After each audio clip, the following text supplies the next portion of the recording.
Hi, my name is Lupe Romero and I'm a 5.5-year pancreatic cancer survivor. I am, this is a follow-up to a couple of videos that I did just a few days ago. I had a PET scan on August 31st of 2017, and on that PET scan there were two new areas that lit up.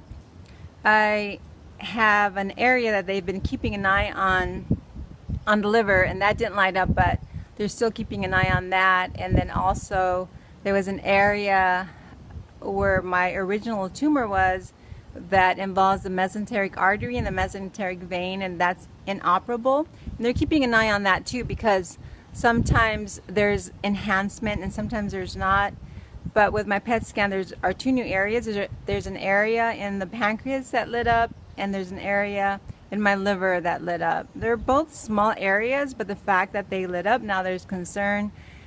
So my oncologist called me on Friday to let me know that he's ordering an EUS, an endoscopic ultrasound. They're going to go in with a camera, and they're going to also kind of try to see what's going on. As I've lost weight. It's been a year now.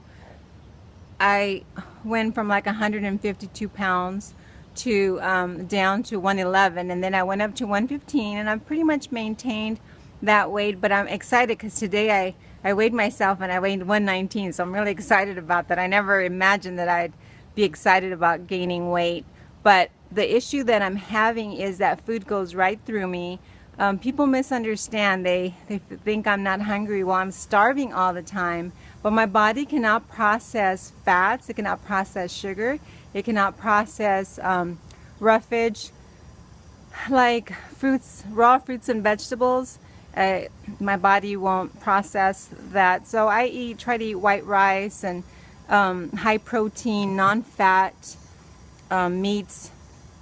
And sometimes it works, sometimes it doesn't. I take artificial pancreatic enzymes that helps me process my food, but sometimes that works, sometimes that doesn't. So 85% of the time food goes right through me, and I don't dare eat the wrong foods now because I started developing pains where they're like pancreatitis, but those are really, really painful. So I stay away from any fried, fatty, or fast food. I try to eat right, but even when I do everything that I'm supposed to do, food still tends to go right through me.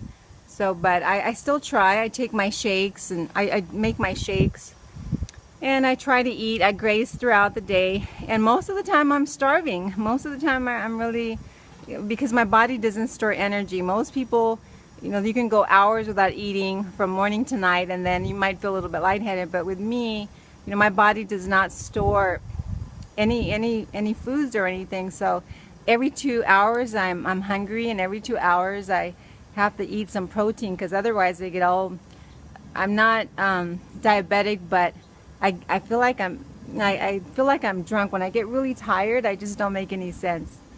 If I'm not making sense now, it's not that I'm tired. I'm on a quick break, and I'm going to get back to work. But one of the main reasons I wanted to do this video too is to let you know, I'm okay. My faith remains strong. I hold on to God on a daily basis. I don't let fear take over. This is a pretty scary thing, but I'm not going to let fear paralyze me. And I'm so much in love with God. I am really, truly so much in love with God that I trust Him. I trust Him 100%. So I have to do my part, and I have to keep myself peaceful and put my emotions aside and just keep moving forward. And it's not easy. My journey has been really tough. I've been on some of the most aggressive chemotherapy. I deal with a lot of things, but I hold on to God on a daily basis, and I keep moving forward.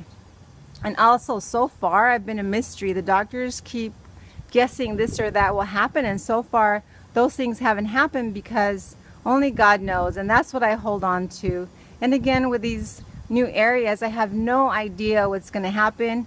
They're there. There isn't anything I could do about them. The only thing I can do is how I react to things and how I control my emotions, and I choose to not let that get in my way. Like I've always said, this cancer could do whatever it wants to my body, but it cannot touch my spirit or my soul.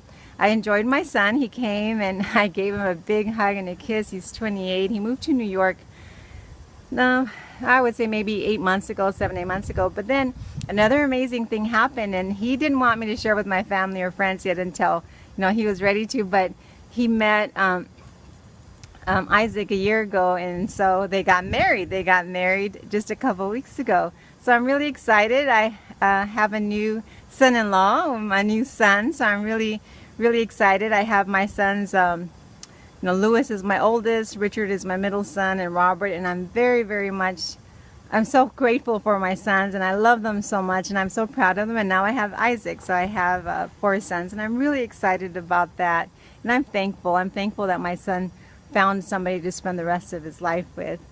And I keep my other sons in my prayers, and I want all 3 of them to find the kind of love that my husband and I found, where we became one unit. That's all I want for my boys, is to be happy with with the person that they love. We all need somebody to love.